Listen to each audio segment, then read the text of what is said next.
Hi friends, today we read the book Sound Vibrations. Sound. The speed of sound. You watch the swimmers step into their starting blocks. Then beep, they take off. You hear the splash as they dive in. The crowd cheers. Sound can quickly set things into motion. What is sound? Sound are vibrations that touch our ears so we can hear. Sound travels in waves called sound waves. Sound waves form when something vibrates. They are made up of energy.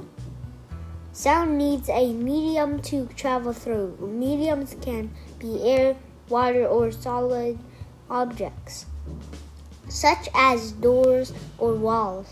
Sound travels fastest through solids and slowest through gases.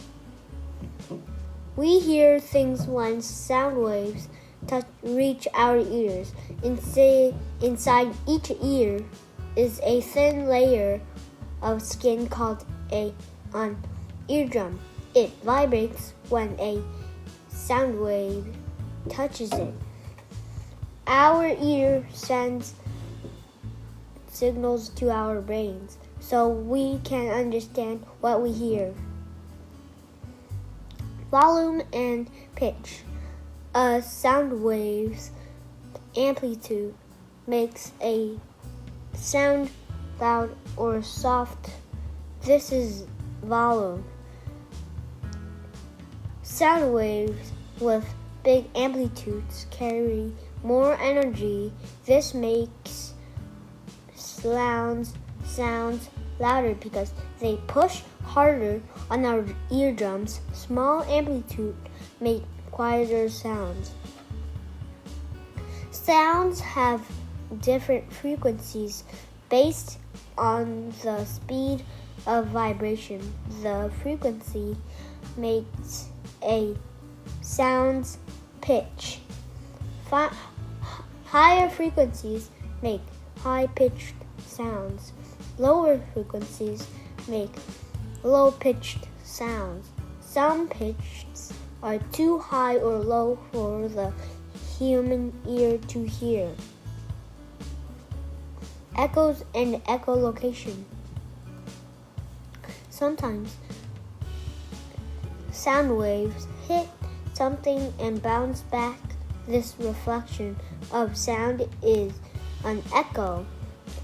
Sound bounces off of hard, smooth surfaces. Best softer surfaces soak up the sound's energy so it cannot travel any further or bounce back.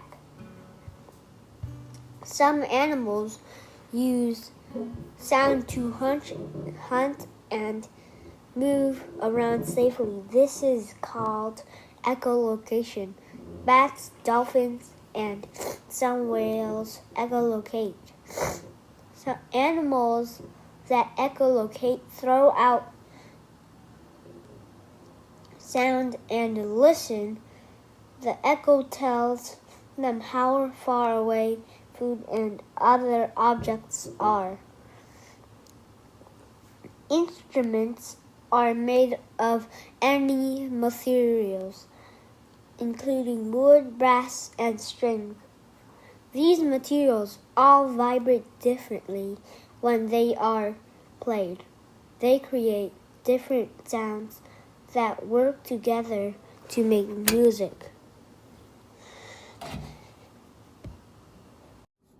Bye friends, see you in the next book.